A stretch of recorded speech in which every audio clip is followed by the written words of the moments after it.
Bienvenue à tous dans l'entretien du dimanche. Depuis plus d'une semaine, le ciel, on peut le dire, a ouvert ses vannes sur notre pays à Cotonou et dans le Grand Nokoué. Les visages sont fermés, les pieds pratiquement dans l'eau et chaque matinée pluvieuse se transforme en un parcours parfois de combattants pour allier le service ou les marchés. Mais le constat ne s'arrête pas.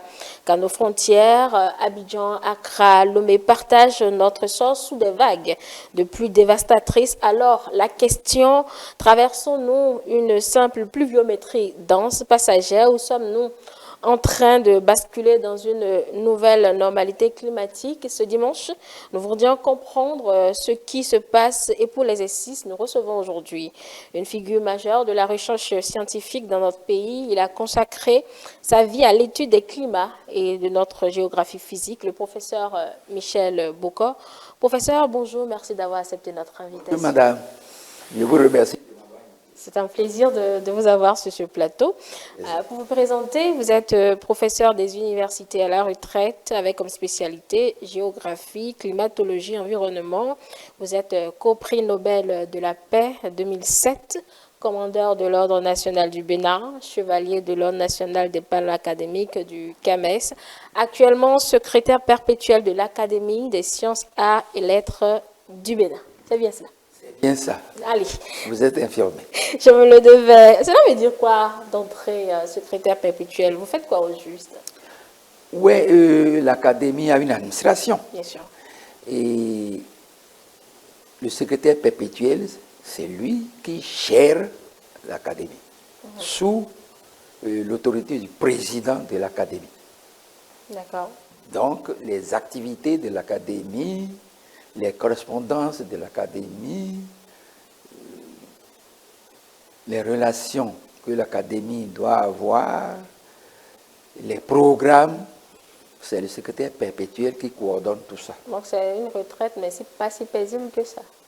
Mais non, parce que... Une retraite en activité. Oui, une retraite en activité, parce que l'Académie avait déjà été créée avant mon départ à la retraite. Et comme chacun des académiciens doit y contribuer, parce que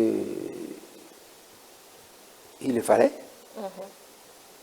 avec esprit de responsabilité, de sacrifice, j'ai décidé de faire ma part. D'accord. C'est perpétuel peut-être qui interpelle. Perpétuel pas éternel, mais perpétuel peut-être dans la continuité, je suppose. Et tout le monde se pose la question. C'est une terminologie des académies. D'accord. Hier, j'ai reçu encore un message d'un collègue du Maroc, de l'Académie royale, et en bas, il a mis secrétaire perpétuel. Oui. On ne dit pas secrétaire permanent dans les académies, on dit secrétaire perpétuel. Mais il est élu.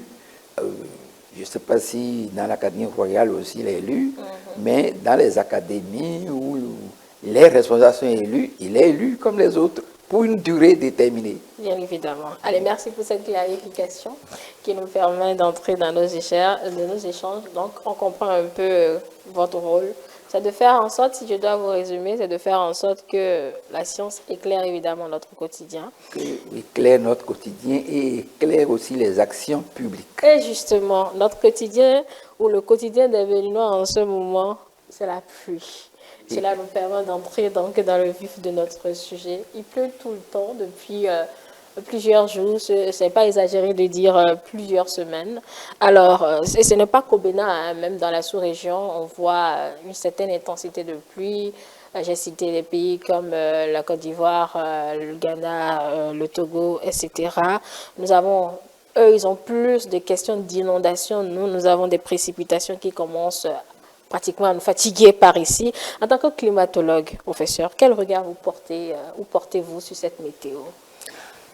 Ben, peut-être que je vais vous décevoir en disant que ça n'a rien d'extraordinaire. D'accord. 1978, 1979. En 1979, il y a plus de février à décembre, sans interruption, dans la moitié sud du Bénin, sans interruption de février jusqu'à décembre. Donc, sans interruption. Sans interruption. Ah, ça, c'était un déluge. Ah oui, c'était un déluge. Cotonou était sous l'eau. Mais ce n'était pas que la première fois. Quand on prend les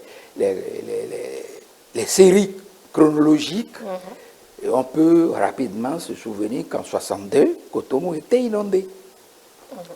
68, Cotonou était inondé. D'accord.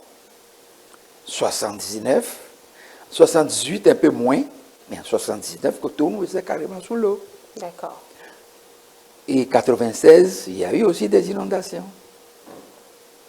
Donc, c'est des phénomènes qui ne sont pas cycliques, mais qui surviennent selon des rythmes que les climatologues ont essayé de définir. Et quand on a fait une enquête dans la population, il y en a qui ont dit non, c'est tous les 2 ans, d'autres ont dit non, c'est tous les 7 ans, d'autres ont dit c'est tous les 4 ans. Mais quand on prend les séries, moi j'ai essayé de voir ce que nous appelons, il y a des analyses qui permettent de déterminer les délais de répétition, les cycles de répétition de ces événements-là. D'accord. Et le précédent, parce que votre référence date de certains moments, ce n'est pas cyclique. C'est pas cyclique. Mais vous avez déterminé alors la fréquence sur quelle durée? Ou bien vous n'êtes pas arrivé à vous entendre là-dessus? Non, statistiquement, il y a des équations qu'on appelle des analyses harmoniques. C'est-à-dire, on cherche les périodes dans lesquelles ce phénomène peut se renouveler. Et quand on a tenté, on n'a pas trouvé une seule période pour tout le Bénin. On a trouvé des périodes de 2 ans, de 4 ans, de 7 ans. Mais statistiquement parlant, quand on prend toutes les séries, dans les séries les plus rigoureuses, on a identifié que cela est proche du cycle des émissions solaires. Ce qu'on appelle, en langage technique, scientifique, le nombre de Wolf. Le nombre de Wolf, ça a été défini par les physiciens de Meudon. C'est les intervalles par lesquels le Soleil émet davantage d'énergie en direction de la Terre. Et la moyenne, c'est 13 ans et demi, soit des sous-multiples, c'est-à-dire 7 ans par exemple, 3 ans et demi, 4 ans, ou des multiples, c'est-à-dire vous pouvez avoir 27 ans, 40 ans, etc., etc. Si ce n'est pas nouveau, à quoi cela est dû maintenant? À ce phénomène Non, il y a ce phénomène d'émission solaire déclenche d'autres phénomènes qu'on appelle par exemple El Niño et la Niña. El Niño, ça veut dire en espagnol l'enfant Jésus. L'enfant Jésus, parce que nous on est ici en juin-juillet, mais ceux qui sont dans l'hémisphère sud, ils sont déjà dans notre cycle inverse. Donc, El Niño, ça se produit généralement sur les côtes Pérou, Chili, en direction de la pointe sud de l'Amérique du Sud. C'est pour ça qu'on appelle El Niño d'ailleurs. C'est eux qui ont donné ce nom. Le phénomène chez eux se passe quand ils sont dans la même période où nous sommes ici aujourd'hui, parce que dans l'hémisphère nord, nous sommes dans ce qu'on appelle l'été. Nous, on n'a pas d'été ici, mais c'est ce qu'on appelle l'été. Mais chez eux, l'été se passe 6 mois plus tard dans l'hémisphère sud. Et c'est pour ça qu'ils ont baptisé ce phénomène El Niño, parce que ça correspond, ça se produit entre le 20 et le 25 décembre, donc à l'arrivée de Noël. Donc, la naissance du Christ, de l'enfant Jésus, d'où ils ont donné le nom El Niño. C'est l'enfant Jésus. Chez nous, ici, ça correspond à l'été dans l'hémisphère nord. Nous sommes à 6 degrés nord de l'équateur. Alors, comment ça se produit? Lorsque ces éruptions, on appelle ça éruptions solaires se produisent, cela modifie les sites les décharges de l'énergie à la surface de la Terre. Donc ça modifie complètement la répartition de la chaleur sur la Terre. Et vous savez, c'est la chaleur, ça fait dilater les gaz. Donc ça accélère la circulation atmosphérique, le mouvement de l'air. Et cette accélération produit ce que nous appelons en langage technique des anticyclones et des dépressions. Anticyclone, c'est là où la pression est élevée. quand l'air circule autour de la Terre et qu'au pôle ou au pôle sud, il fait beaucoup moins froid, la ligne de rencontre entre l'air des tropiques, de la zone intertropicale, bouge en direction du nord. Et ça rencontre ce que nous appelons les jets subtropicaux. Ces jets-là, le jet subtropical nord, va coiffer l'île d'Hawaï qui est au large des États-Unis, qui est aussi un État des États-Unis, où il y a un autre anticyclone, ce qui va provoquer une descente, parce que l'anticyclone émet de l'air. Et cette émission va longer et la côte américaine, ou les côtes américaines, en changeant de position, en traversant l'équateur. D'accord. Et ça va, comme il y a des reliefs, que ça, surtout côté ouest des États-Unis et de l'Amérique du Sud, il y a les reliefs. Il y a la cordillère des Andes, et puis il y a les grands reliefs de l'ouest américain. Donc, le vent ne peut pas pénétrer directement sur les côtes. Le vent longe les côtes. D'accord. Mais lorsqu'il arrive au sud, évidemment, c'est plus facile. Il continue en direction de l'est et vient coiffer notre anticyclone à nous, qu'on appelle l'anticyclone de Sainte-Hélène, qui est à 13 degrés sud, à partir de l'équateur. Bien.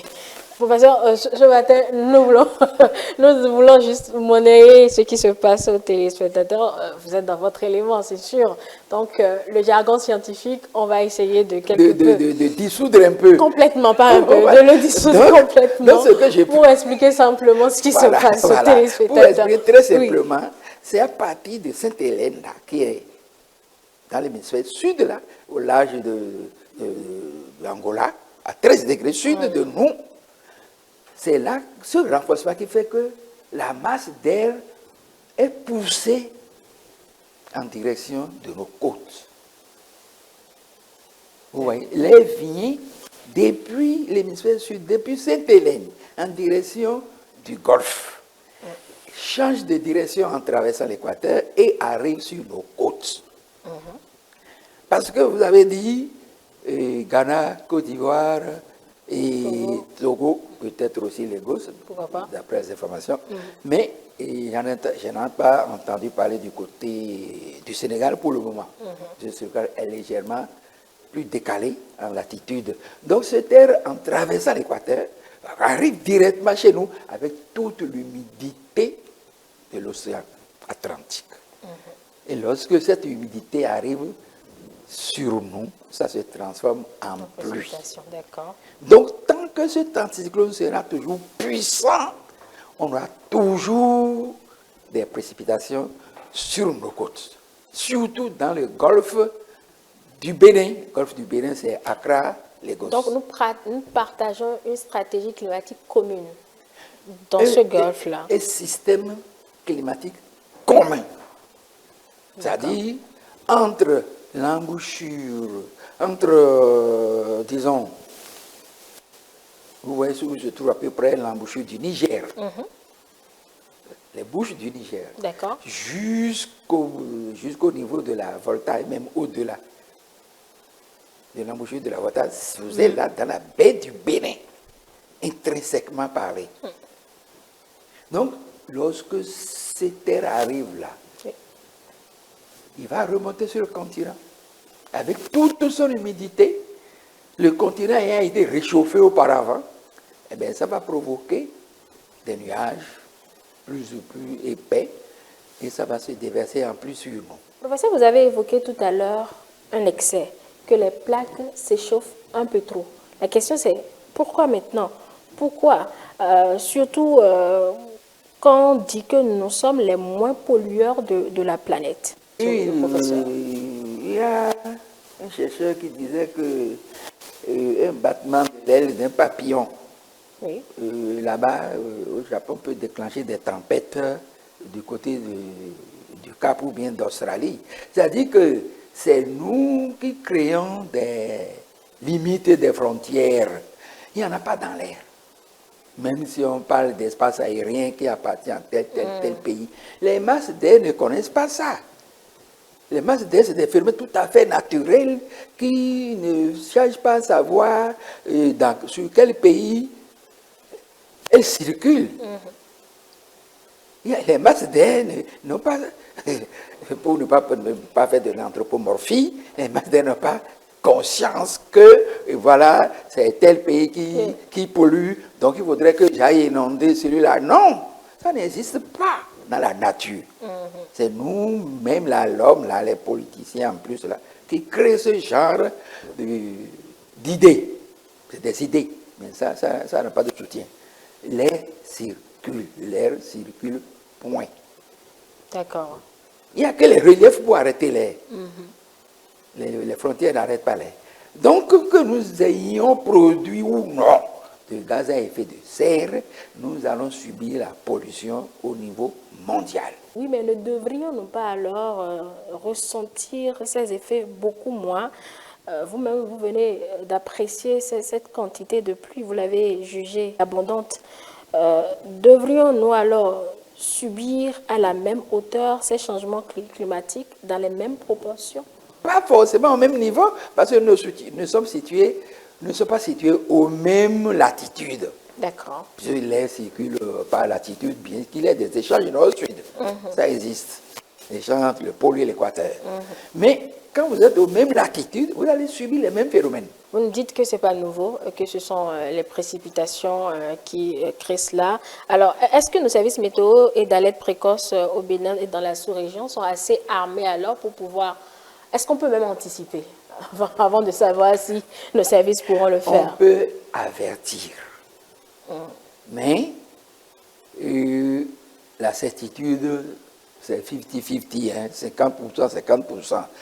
Raison pour laquelle il y a des États aux États-Unis, des fédérés, surtout côté sud, côté Floride et autres, où il est interdit d'écrire changement climatique dans un document officiel.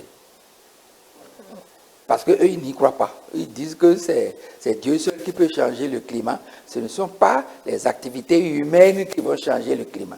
Ça, c'est le point de vue. Alors que physiquement, on démontre quand même que l'excès de gaz dans l'atmosphère réchauffe évidemment l'atmosphère. Parce que les gaz sont des matières qui n'ont pas la même énergie thermique. Ça, c'est tout à fait évident. Mais il ne faut pas toujours se limiter à dire nous ne produisons pas beaucoup, pourquoi nous subissons? Mais vous savez que l'élevage produit autant de gaz à effet de serre que les transports. L'élevage, surtout l'élevage des ruminants. Puisque nous nous en servons pour faire le biogaz aujourd'hui. Aujourd'hui. Mais vous prenez un pays comme le Niger, comme le Tchad, c'est un pays de grands troupeaux.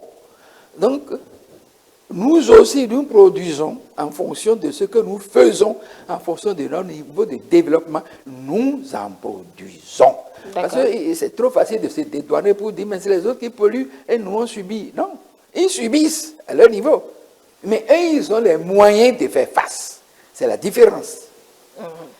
Par exemple, j'écoutais RFI, on dit, oui, il y a un mec, même à Paris, on prend des précautions pour que les personnes âgées puissent trouver des maisons où s'abriter de la chaleur, parce qu'il y en a qui logent au dernier étage, donc là où le soleil frappe le plus directement possible, mais parce qu'ils n'ont pas l'habitude d'acheter des climatiseurs. Même le ventilateur, c'est tout petit bout là. C'est pas à 7 ans de canicule que le marché du climatiseur ferme en Chine. Voilà.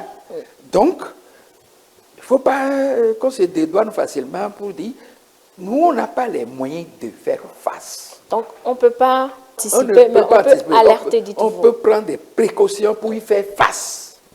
C'est différent. De quel ordre, par exemple? Par exemple, on voit la quantité venir. Par exemple, collecter, canaliser, il vaut mieux que de laisser tomber et de ne pas pouvoir collecter. Par exemple, l'eau, regardez un peu ce qui s'est passé la semaine dernière à Godomé, après le pont, ou avant le pont de Godomé. On pourra y revenir dans un instant. Bon. Oui, évidemment, on va y revenir. Là, nous cessons quelque peu à comprendre un peu le phénomène avant d'en venir à notre aménagement et les effets que nous subissons Ce aujourd'hui. que l'homme peut faire, c'est de canaliser. On ne peut même pas mettre des bassines partout pour tout collecter directement, non. Mais une fois tombé, c'est de pouvoir orienter vers des endroits où ça ne créerait pas de dommages. Or, ce n'est pas ce que nous faisons. Nous occupons les chemins de l'eau, la route de l'eau. Et à partir du moment où nous occupons la route de l'eau, on ne peut pas se plaindre que l'eau est venue nous envahir. C'est nous qui empêchons l'eau de circuler. D'accord. Avant de revenir sur l'occupation de la route de l'eau, quand vous observez, en tant que climatologue, quand vous observez la quantité de précipitations actuellement, et que nous sommes toujours encore en juillet, est-ce que nous sommes déjà sortis de l'auberge ou bien ça pourrait encore empirer? Je n'ai pas eu à vérifier sur les images satellites quelle est la situation actuelle, mais il semble, en écoutant les radios extérieures, qu'on a au moins encore une semaine. Au moins une semaine. D'accord. C'est ça, parce que statistiquement, à partir de mi-juillet, ça devrait baisser. Mais il y en a encore pour au moins une semaine. Est-ce que ce sont Cotonou et Calavi seuls? Est-ce ainsi partout dans le pays? Devrions-nous, et si c'est le cas, devrions-nous nous inquiéter? Il faut commencer à s'inquiéter pour ceux qui sont ici, dans le tiers sud, c'est-à-dire à partir de Boycon jusqu'à la côte. Ceux qui sont de l'autre côté, au-delà de Boycon, n'ont pas encore ce souci. J'étais à Parakou la semaine dernière. On n'a pas eu à souffrir de la pluie. Non, j'ai fait quand même 4 ou 5 jours et on n'a pas eu à souffrir de la pluie. Il a plu un peu, mais c'est rien pour le mois de juin.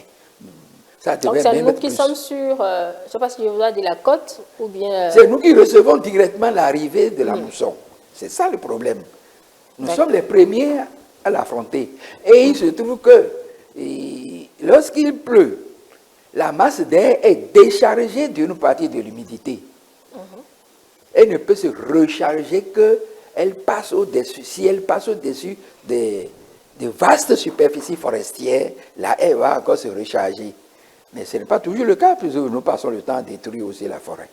Avec cette quantité particulière, vous venez de le préciser, la question, c'est de savoir s'il y a à craindre une sorte de débordement, une crue excédente dans les mois de crue connus comme août-septembre, professeur. On sera débordé si les pluies qui vont tomber au nord sont aussi abondantes. Parce que la plupart de nos cours d'eau prennent leur source au nord du Bénin. À part le Koufou qui est dans les monts un peu légèrement plus au sud, le côté Djougou. Tous les autres prennent leur source au nord du Bénin.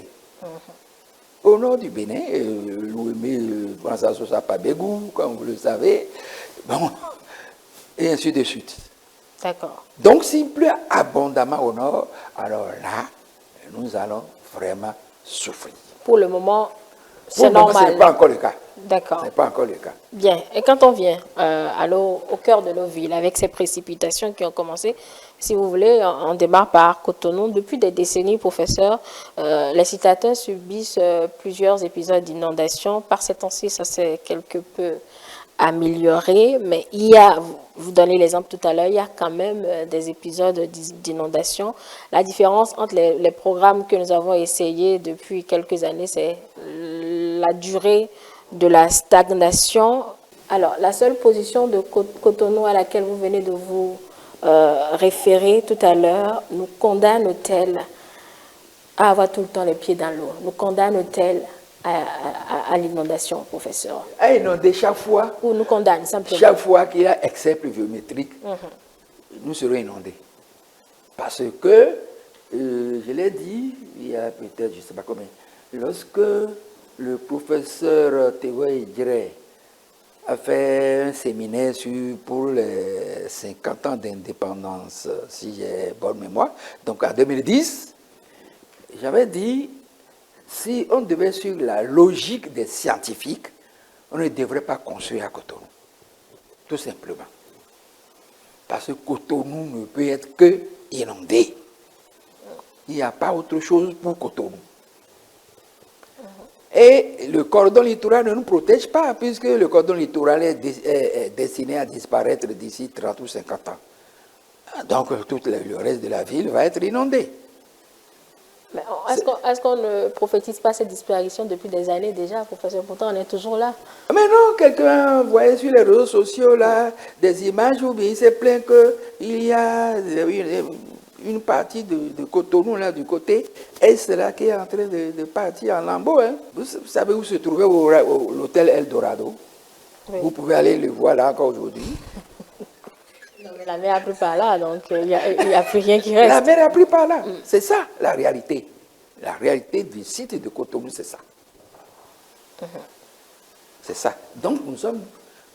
Si on devrait suivre la logique scientifique, on ne devrait pas aménager, dépenser pour aménager la ville de Cotonou. On devait déplacer Cotonou. Donc, vous n'avez pas un problème d'inondation, ça c'est connu. Nous n'avons pas un problème d'inondation, nous avons un problème d'aménagement, d'après ce que vous dites. L'aménagement d'une ville comme ça va coûter tellement cher qu'il serait plus économique et plus logique de déplacer toute la ville. Ne pas chercher à l'aménager. C'est-à-dire laisser la nature jouer son rôle. Laisser la nature jouer son rôle. Et ne pas chercher à contrecarrer la nature. Mais moi, j'ai survolé Sydney, golfe de Tasmanie, en Australie. Mais je suis allé comme ça, à pied, jusqu'à Poulnic, dans l'ouest de la France, non loin de Brest. J'ai vu ce qu'on appelle les sacs pour stabiliser les plages, machin. Et ça ne sert strictement à rien. Quand vous survolez Sydney, mais vous voyez comment la mer rentre dans la ville, malgré tout ce qu'on a mis pour bloquer la mer. Ça rentre. J'ai vu ça à Sydney, j'ai vu ça à Poulnic, non loin de Brest. Donc, il faut laisser la nature jouer son rôle. Et on vous demandera logiquement comment alors des pays comme les Pays-Bas, dont la position géographique quand même est quelque peu plus basse que le niveau de la mer, comment ces pays ont-ils réussi à s'en sortir, professeur? On n'est pas situé dans les mêmes trajectoires des courants marins. Nous, ici, nous avons le courant du golfe de Guinée, qui arrive directement ici et qui vient enlever le sable que les cours d'eau amènent. Enlève et distribue, enlève et distribue. Et nous-mêmes, nous allons les creuser pour aller faire autre chose ailleurs. Mais en Europe, moi, je n'ai jamais vu des gens venir prendre le sable de la plage. C'est directement dans les fleuves qu'on va chercher les sables. Ou si vous voulez prendre du sable marin, mais vous envoyez des engins jusqu'au fond là-bas qui vont pomper pour faire ce qu'on a fait à Ouico. Ils vont aller pomper le sable qui est là-bas et qui ne sert à rien, qui ne sert à personne. Ils vont chercher pour envoyer ça sur terre ferme. Mais ce n'est pas ce que nous faisons ici.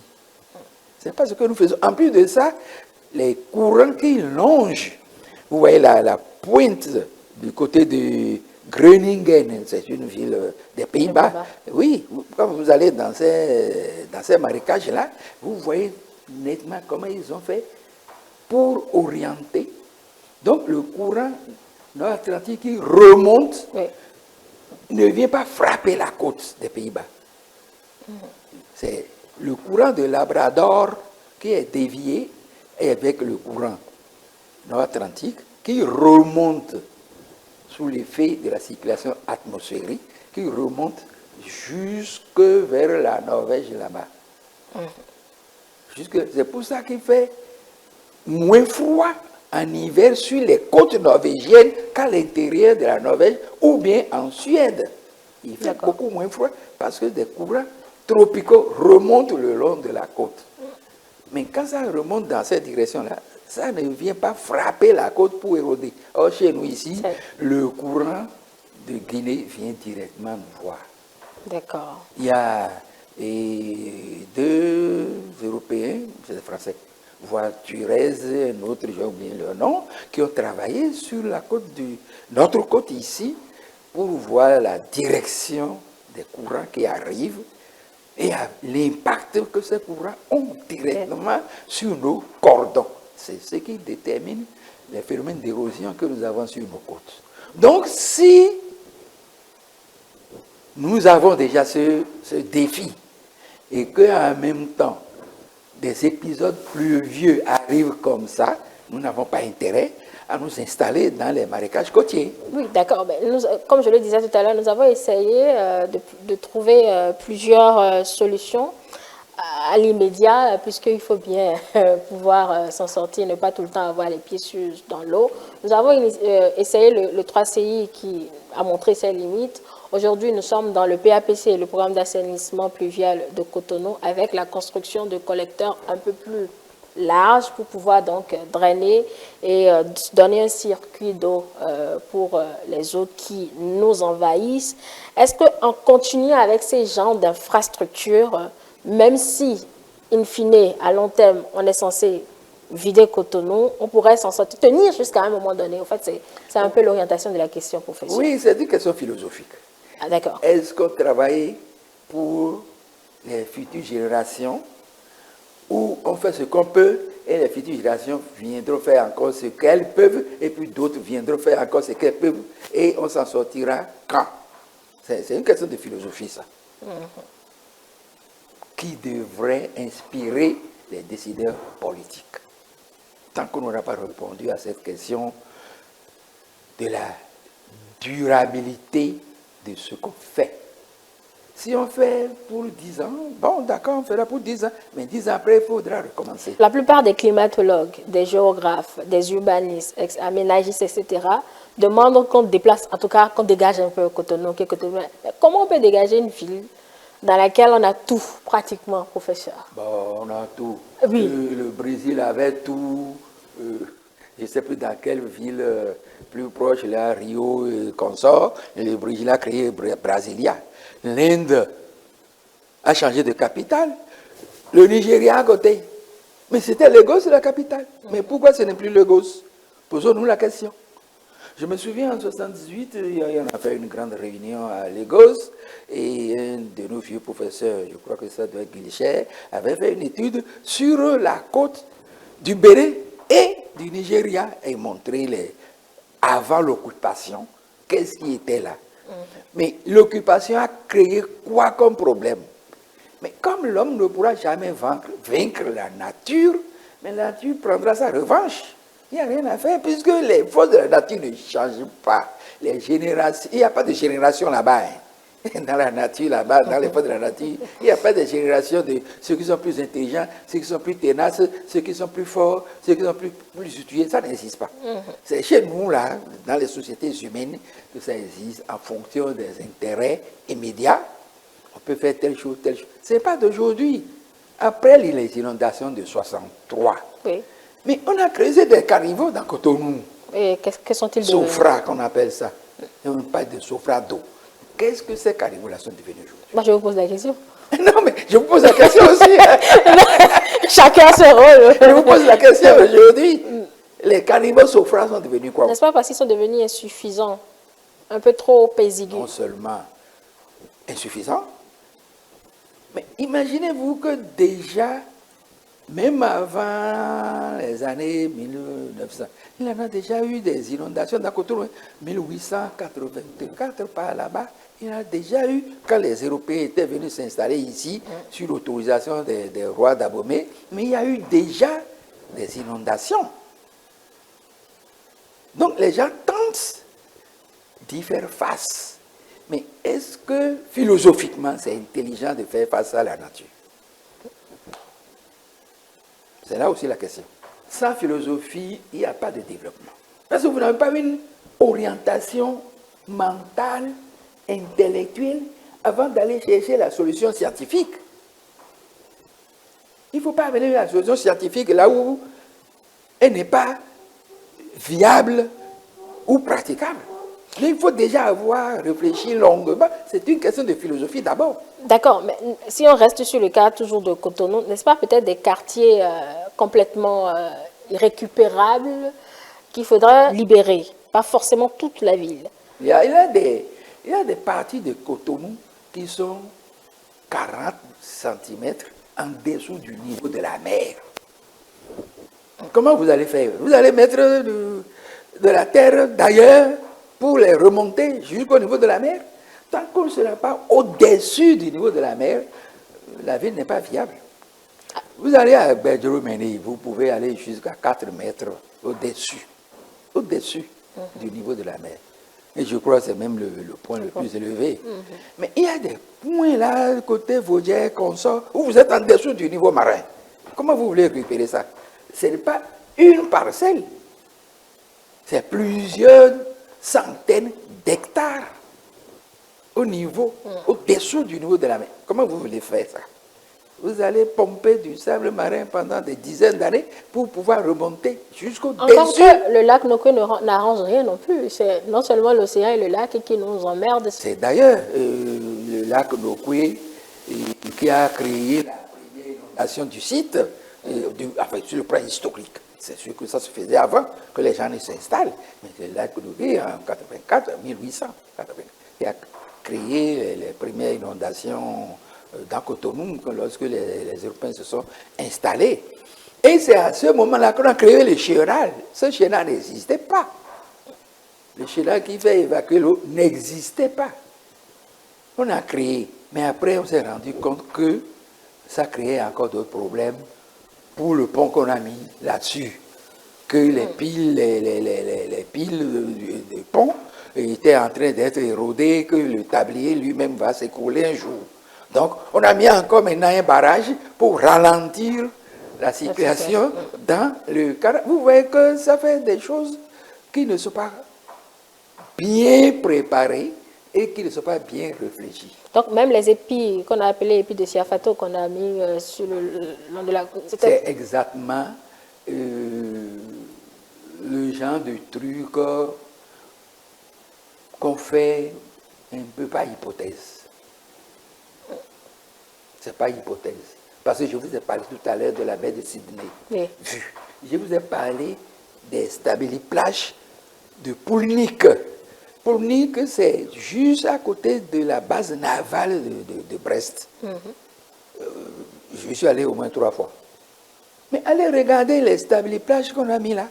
Mais ils sont tous nus. La mer continue d'éroder entre les blocs. C'est ça le problème. La mer érode entre les blocs. Mais il y avait l'hôtel dont j'ai parlé tout à l'heure, Eldorado. Mais on avait cru que ça allait sauver Eldorado, mais ça n'a pas sauvé Eldorado. La mer contourne vos blocs et rentre dans la terre et érode. Allez-y, vous pouvez voir ça. Allez à 4, vous prenez direction de l'océan, vous allez voir ça vous-même.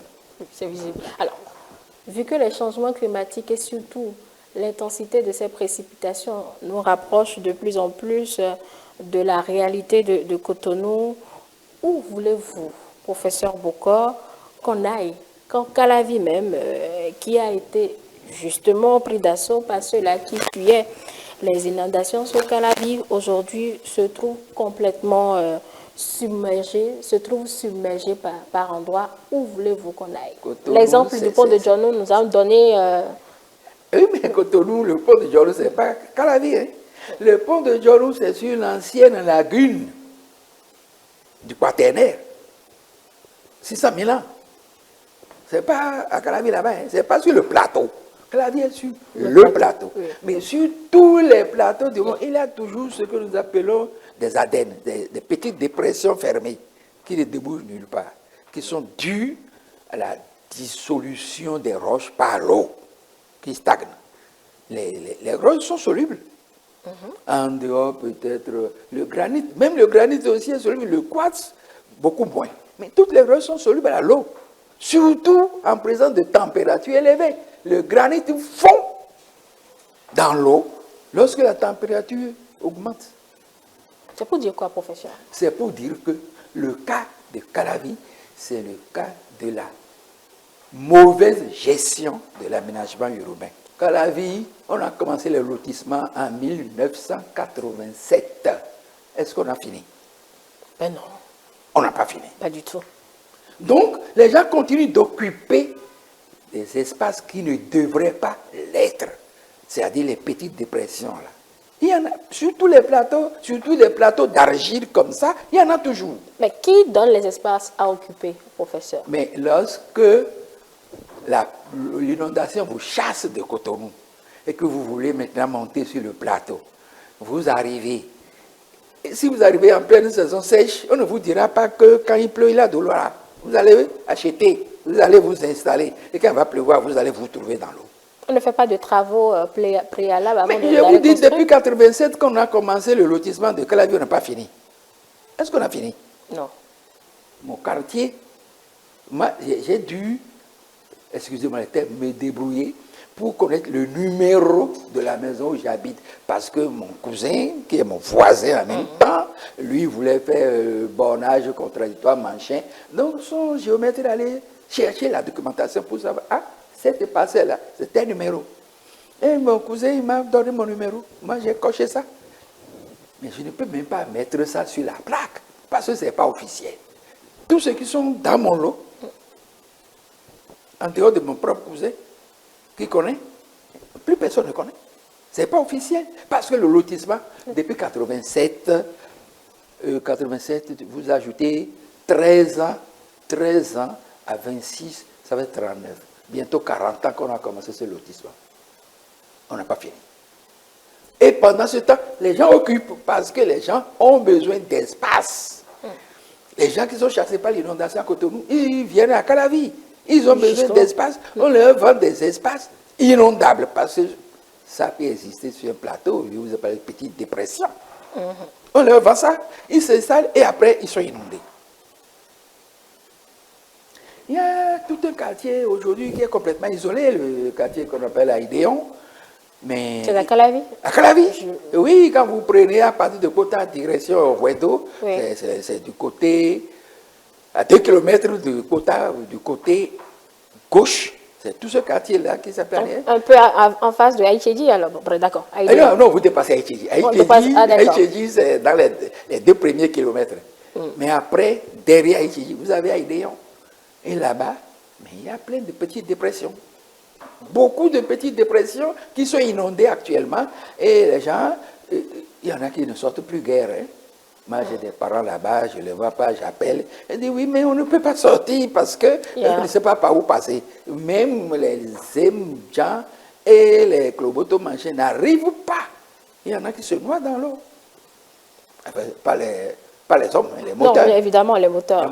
Oui. Alors, vous, spécialistes, vous contribuez comment alors à ces genres de situations pour anticiper? Je préfère rester dans l'anticipation. C'est vrai que c'est une situation qui nous éclabousse actuellement. Le mal du Bénin, c'est lorsque vous dites des choses auxquelles l'autre n'a pas pensé, il va dire que vous le harcelez.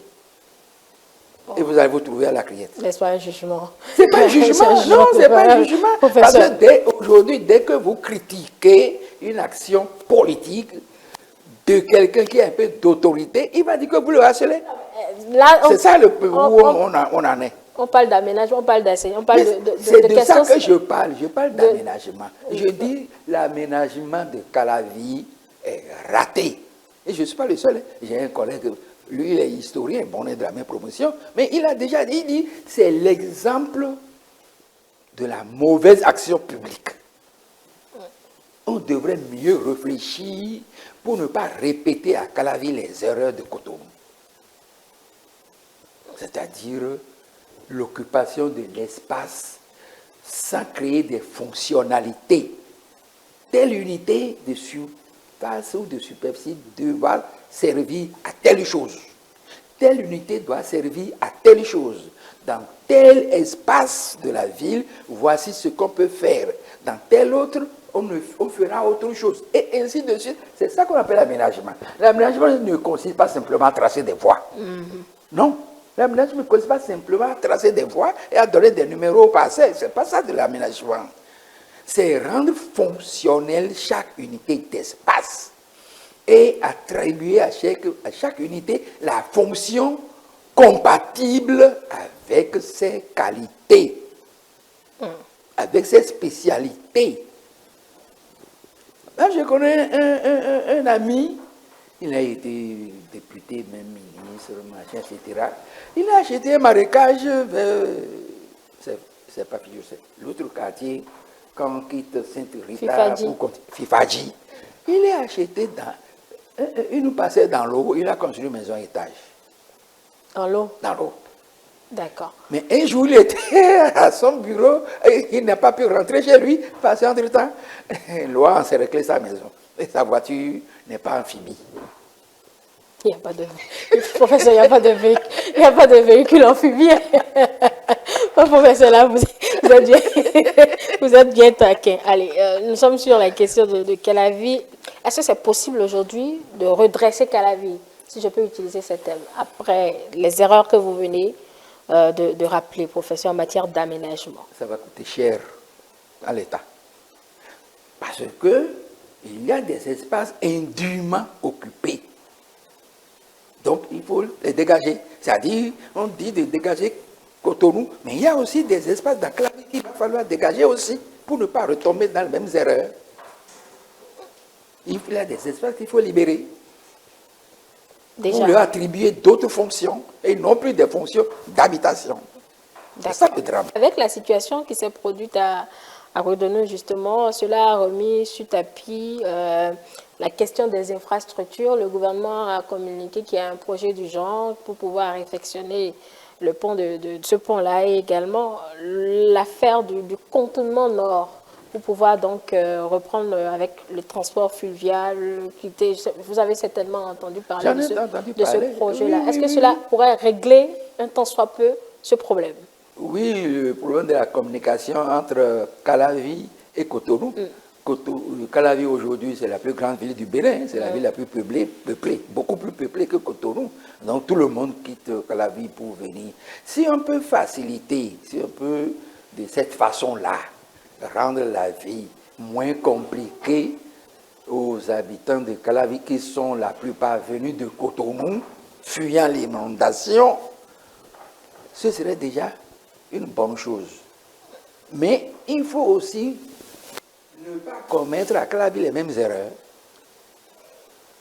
qu'on a commises à Cotonou et qu'on continue de gérer avec entêtement, comme si que la nature allait un jour nous écouter. Est-ce que ça réglera un problème? Le problème de la circulation, ça va régler. C'est-à-dire, les gens pourront rejoindre le littoral sans en être empêchés par les inondations. Parce que cette inondation du pont de Djonou, vous vous rappelez, en 1996, il y a déjà eu. Mais avant 1996, je me souviens très bien, encore on était au lycée, lorsqu'on a perdu une de nos professeurs d'histoire, Madame Mondolo.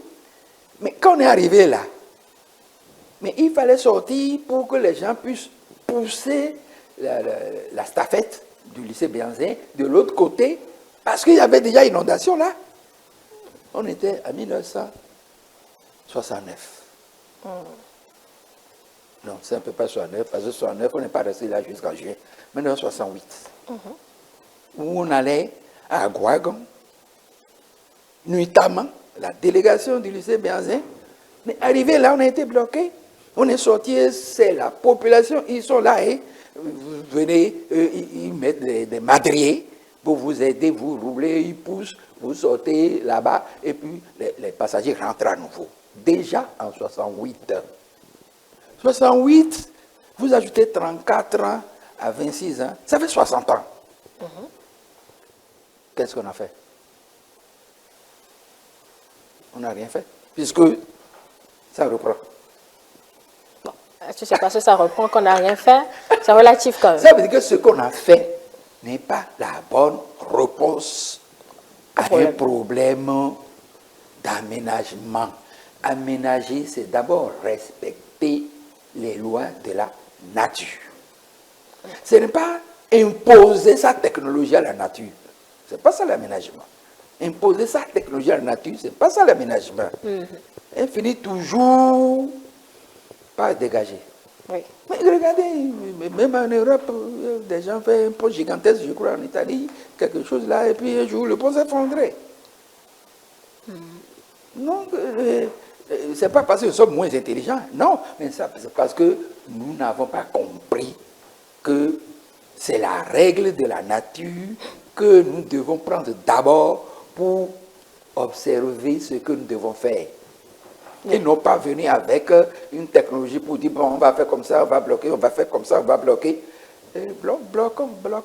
Mais après, on va voir. Ben, le conseil il est posé. Alors, venons-en maintenant peut-être aux solutions. Si vous étiez assis dans le fauteuil du ministre du cadre de vie, professeur Bokor, quelle serait votre priorité absolue en matière d'adaptation, c'est-à-dire pour adapter nos villes dont nous voulons parler au plus des 10 prochaines années peut-être? Et la première des choses, c'est demander qu'on ne construise plus rien du tout à Cotonou. Ensuite, démager à fonctionnaliser, je n'ai pas de fonctionnaliser les espaces qui ont une certaine homogénéité pour dire tel endroit là, on ne peut faire que ça. À tel autre, on ne peut faire que ça. Et non pas prendre une règle et sur un pupitre, tracer des lignes pour dire voici la rue, voici la parcelle, ainsi de suite. C'est de l'idiotie. Excusez-moi. Mais ça, ce n'est pas de l'aménagement. Donc, c'est par là qu'on va commencer d'abord. Mais il faudrait avoir le soutien parce que les ministres ne décident pas. Les ministres proposent. Bon. Donc, il faut que ce soit entendu et soutenu. Là, n'est-ce pas, ne sommes-nous pas pratiquement en urgence? Oui, mais il faudrait que les décideurs prennent ça pour une question de sécurité publique. Ils peuvent ne pas accepter. D'accord. Ils peuvent ne pas accepter. Mais je vous ai parlé tout à l'heure de la Géorgie ou dans le sud des États-Unis où le mot changement climatique est interdit dans les documents publics. Ça peut arriver n'importe où. D'accord. Ça peut arriver en Afrique. Où les gens disent non, ça c'est des histoires, ça n'existe pas. Je vous donne un exemple. En 1988, avec mon jeune collègue Feu Eustache Bokor-Nkanta, nous sommes allés voir un ministre de l'Agriculture. Pour dire, voilà, lui, il a fait la thèse troisième cycle, moi j'ai fait mon doctorat d'État, et les sujets traitent d'une problématique qui est climat et développement, en fait. Nous sommes allés voir un ministre du développement rural, nous lui avons dit, bien voilà, voici le comportement du climat par rapport aux activités du Bénin en matière de production de la richesse. Est-ce qu'on ne peut pas chercher une stratégie pour y faire face? Mais il nous a écoutés très poliment, et puis il nous a remerciés, on est parti. Ministre de la Culture, élevage, pêche, etc. Sans suite. Sans suite, il n'y a pas eu de suite. Pourtant, son directeur de cabinet était un géographe. C'est lui qui nous a aidés à avoir l'audience. D'accord. Mais il nous a écoutés le plus poliment possible. Et puis, bon poliment parce qu'il a été mon commandant quand j'étais au service militaire. Bon, il nous a écoutés. Oui, bon. Au revoir. C'est terminé. D'accord. Voilà. Donc, les climato-sceptiques, il y en a partout dans tous les pays. Au Cameroun, par exemple, c'est un peu ce qu'on croit en milieu à Iso du Bénin. C'est-à-dire, même au niveau en milieu Bariba, on peut attirer la pluie, on peut empêcher aussi la pluie de tomber. Mais pourquoi quand il pleut comme ça des tonnes d'eau, personne n'en les empêche? Bon, il y a une certaine croyance populaire qui voudrait que c'est ce qu'on a empêché là, qui se venge et tombe, en tout cas, en gros lot comme ça, qu'on constate. Enfin, oui, mais vous êtes un scientifique. Vous ne... On n'a qu'à dévier aussi sur les périodes les plus sèches. Comme ça, on aura de l'eau au moment où on en a besoin. Et non pas au moment où on n'en a pas besoin. Nous sommes sur les solutions, professeur. Oui, mais il faut être critique vis-à-vis des solutions qu'on propose aussi. Il faudrait être précis, il faudrait être clair. Il y a des zones non édificantes, des zones à ne pas construire. Et pourtant, tout est construit. Au vu aussi de tout le monde. Avec l'autorisation et la bénédiction de tout le monde. Où est-ce que nous allons? Donc là, en fait, c'est la responsabilité et des maires et des citoyens, et après, non, c'est la responsabilité de l'État, point. Il ne faut pas Évidemment. aller chercher les maires. Mais il y a des maires qui savent à peine écrire leur nom. Qu'est-ce que vous voulez qu'ils comprennent? pas tous les maires. Mais évidemment. Bon, aujourd'hui, nous en avons de plus en plus lettrés. Parce que pour être candidat, il faut savoir lire tout oui, au moins, mais la professeur. ville de Cotonou... Mais dans cette solution, puisque vous voulez qu'on soit critique vis-à-vis des solutions que nous faisons, dans cette solution que vous proposez ce matin, alors, quelle bordure il ne faudrait pas peut-être exagérer si c'est qu'on veut quitter Cotonou pour jeter notre dévolu sur Calavi, un peu comme ce que nous faisons. Vous avez dit tout à l'heure, il faut libérer à un moment donné des espaces de Calavi. Quelle est la limite à ne pas excéder peut-être quand vous regardez la géographie de Cotonou? Vous voyez, il a un... Et quand vous quittez Cotonou, pour aller vers Ita, vous voyez, à un moment donné, vous montez. Surtout quand vous voulez aller à Calavi. Quand vous êtes à l'Ita, vous êtes au carrefour, là, et vous voulez aller vers l'Ita, vous montez, n'importe. C'est la limite. Cette limite-là se poursuit. Sur le cas topographique, vous voyez, cette ligne se poursuit jusqu'à Ouida. Et après Ouida, ça passe par Nazoumen. Et ça continue, et ça passe légèrement à côté de Komé, où on voit encore le reste des anciennes lignes ferrées. Il y avait des chemins de fer là qui vont jusqu'à Djanglamé par là. Donc vous voyez, et à Tiémé, vous voyez la limite. La limite passe par là. Sur une carte topographique, c'est très net. D'accord. C'est un plateau. Vous avez le talus, c'est-à-dire la pente descendante là, que nous appelons en langage topographique le talus, qui borde ce plateau et qui continue. Quand vous allez vers Porte-Nouveau, vous voyez ça au loin. Au nord du lac, vous voyez ça. Ça continue. La zone qui a été fortifiée, enfin, édifiée par les courants marins à partir de, il y a 600 000 ans, ce n'est pas encore propice à tout type d'habitat. Il y a des installations qu'on peut y mettre, mais tel que Cotonou a été mise en place là, c'est inadapté. C'est inadapté et inadaptable. Oui, donc il faut déblayer. Complètement. Et on va faire quoi de Cotonou? Mais Cotonou, là, c'est juste l'eau, l'envahir. Moi, je crois que Cotonou peut être des sites industriels. Parce que là, les industriels peuvent investir pour que l'accès y soit possible. Mais écoutez, allez par exemple vers Marseille. Il y a un site là, sur un petit lac, juste au nord de Marseille, là. Bon, les gens ne sont pas venus construire leur maison dedans, hein, mais ils ont laissé là pour les industries. C'est comme ça qu'on devrait faire. On ne devait pas venir habiter Cotonou. On devait habiter sur les plateaux, tout autour, et y laisser ceux qui veulent implanter des industries sur les endroits émergés susceptibles d'être en communication. C'est par là qu'on devait faire. Alors que ce qu'on a fait là, on a créé les problèmes dont on n'a pas la solution.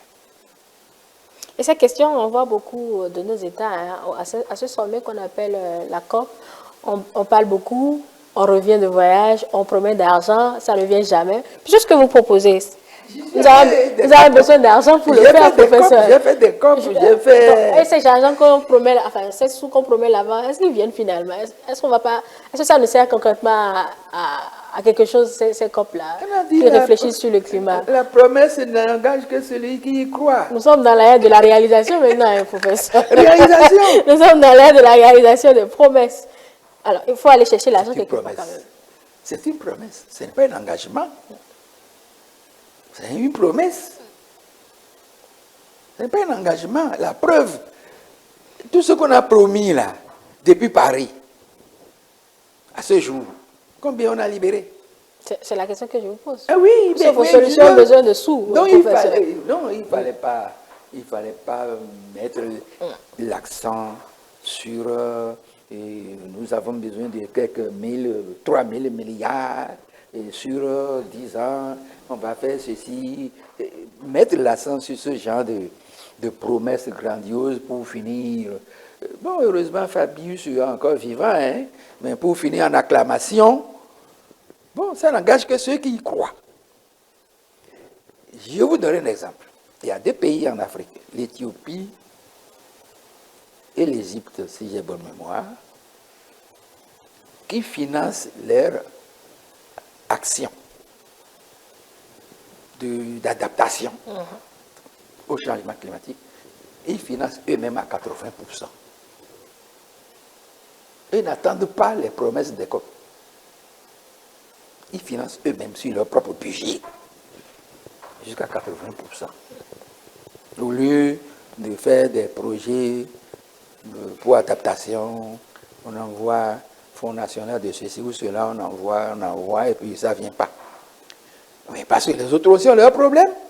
Ce n'est pas parce qu'ils ont pollué que vous allez maintenant leur tenir le gosier ou la gorge pour dire, bon, maintenant il faut cracher. Vous ne pouvez même pas, vous n'avez pas la puissance pour le faire. Les États-Unis disent, non, votre histoire là, nous on n'en veut pas, de toute façon, on n'est pas dedans. Vous pouvez faire quoi? Pourtant, c'est le deuxième pays pollueur après la Chine. Le deuxième pays pollueur. Bon, vous faites quoi? Il faut bien qu'on trouve le financement quelque part pour faire face à cette situation. Vous venez donner deux exemples qui financent eux-mêmes. Professeur, en dehors de ces éléments, peut faire le citoyen lambda lui-même chez lui pour pouvoir contribuer à réduire l'impact de la question qui nous a réunis ce matin? Parce que généralement, quand on constate inondation, on dit qu'on a bouché les caniveaux, qu'on a empêché l'eau de circuler au-delà même de nos questions d'aménagement. Que peut faire le citoyen lambda? Première des choses, il faut qu'il se sente responsable d'abord. Si le citoyen lambda ne se sent pas responsable, il ne va pas contribuer. Donc, c'est réveiller sa conscience. Mais il est déjà dans l'eau.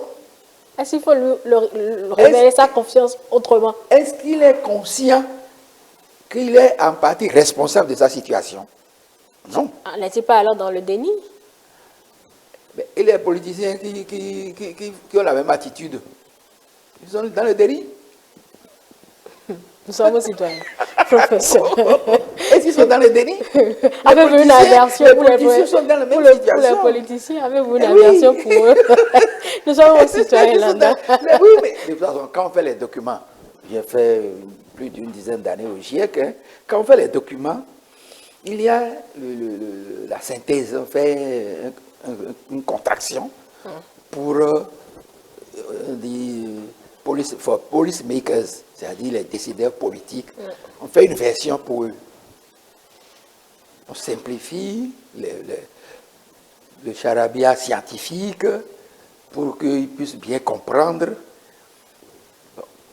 On ne dépasse pas la cinquantaine de pages, parce qu'au-delà, ils ne sont pas capables de lire plus que ça. Mais est-ce que ça, réellement... Moi, j'ai fait premier, deuxième, troisième, quatrième rapport du GIEC. Mais est-ce que ça a réellement sensibilisé les décideurs politiques? Il y en a qui décident qu'ils n'y croient pas. Vous pouvez apporter les preuves que vous voulez, mais eux n'y croient pas. Un peu comme les gens de la Géorgie et du Texas, ils ne croient pas. Apportez toutes les preuves que vous voulez, ils ne croient pas. C'est comme les religions. Ils disent c'est Dieu seul qui peut changer le climat. Quel débat vous avez? Vous pouvez encore avoir avec celui-là. Donc le citoyen lambda est dans cette même situation.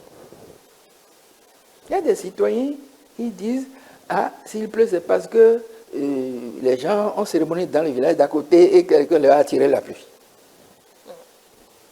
Ou bien il ne pleut pas parce que les gens ont cérémonie et ils ont empêché la pluie de tomber.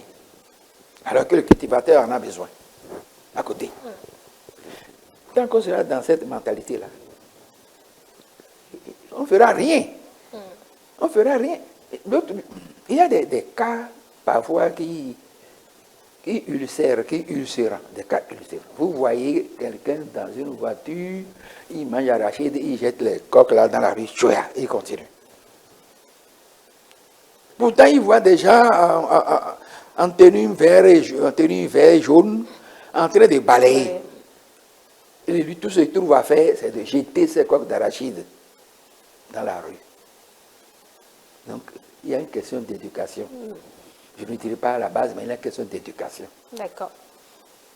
Parce que la coercition,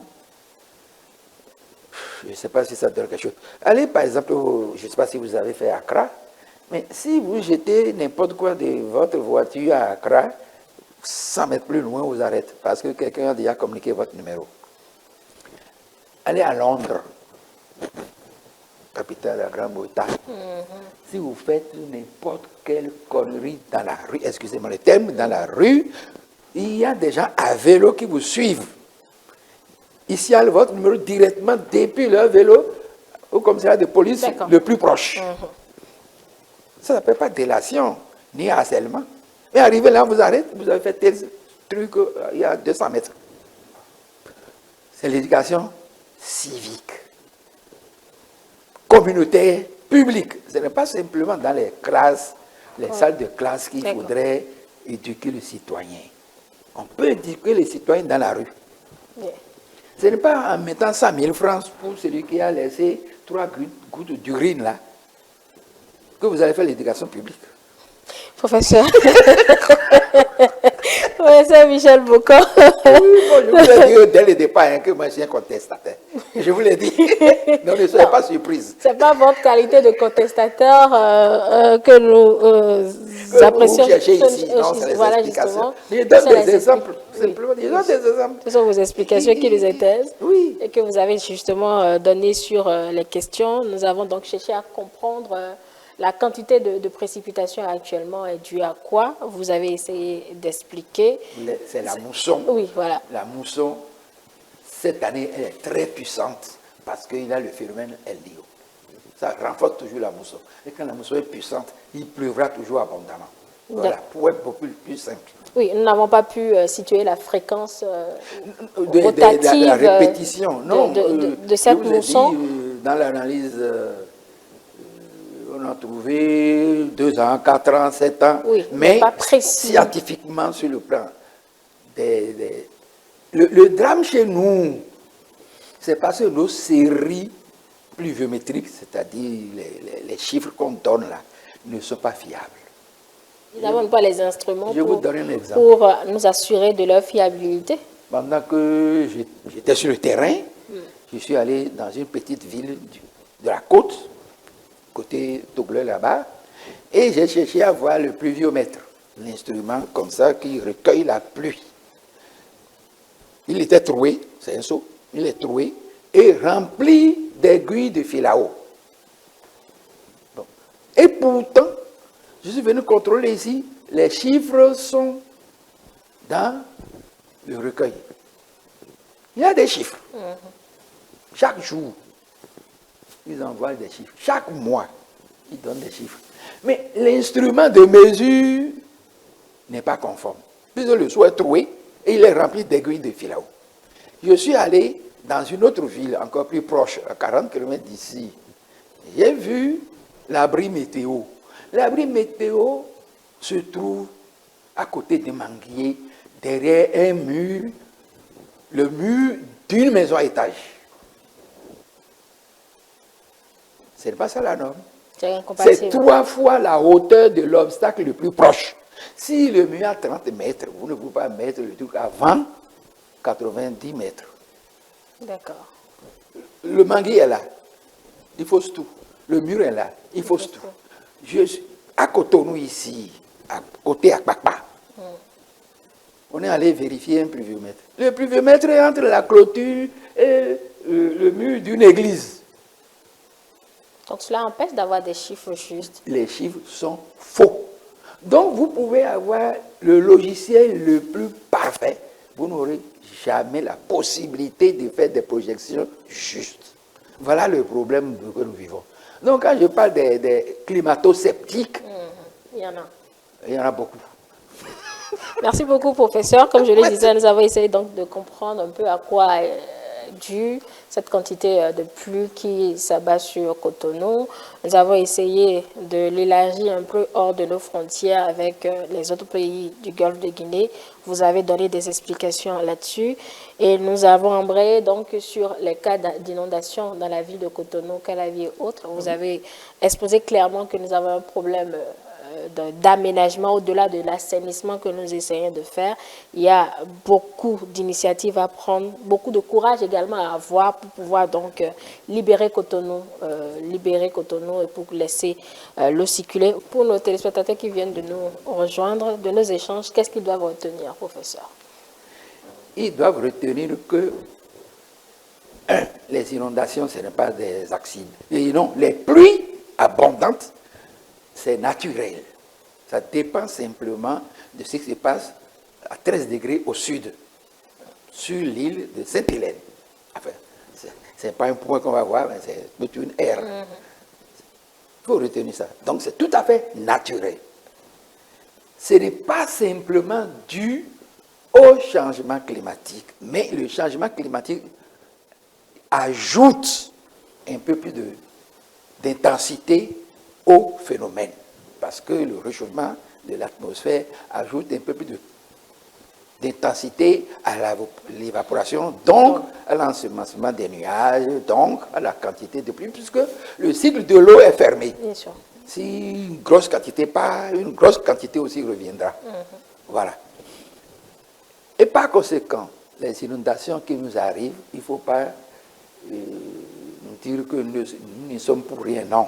Nous aussi, nous sommes partiellement responsables parce que, ne serait-ce que par l'élevage, par les feux de brousse et par la riziculture, nous aussi, nous produisons beaucoup de gaz à effet de serre, même si nous ne sommes pas industriellement développés.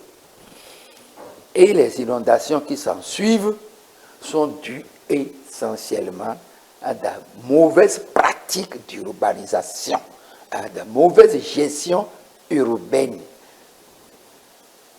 à un manque d'études fines sur la fonctionnalisation des espaces urbains. Ce n'est pas tout ce qui est en ville qui doit être construit. Chaque espace reçoit l'infrastructure qui lui est adaptée. Ou bien l'infrastructure va dans l'espace qui lui est adapté. On ne va pas mettre une maison là où cela ne doit pas se faire. Oui. Donc, la balle est dans le camp des décideurs politiques. Vous l'avez compris, nous sommes en train de finir votre mot pour. Oui, donc, mais je suis très content d'avoir discuté avec vous et d'avoir exprimé des choses gênantes. Je sais que les gens de la presse sont encore plus menacés que nous autres. Ah oui. Pourtant, vous parlez sans censure, professeur. Vous vous exprimez sans censure. Voilà, moi je m'exprime sans censure. Oui. Mais j'ai été très content d'avoir pu dire les choses sans me tordre la langue. Parce qu'à partir de cet instant, je dis les choses telles que j'ai appris, j'ai compris et j'exprime. J'ai les démonstrations, s'il le faut. Et là, en tant que scientifique, ça me soulage de n'avoir pas menti publiquement, de n'avoir pas tordu le cou à la vérité. Ça, c'est le péché mortel des hommes de science. Tordre le cou à la vérité. Merci à vous pour votre contribution, professeur. Je rappelle que vous êtes Michel Boko, professeur à la retraite avec comme spécialité géographie, climatologie et environnement.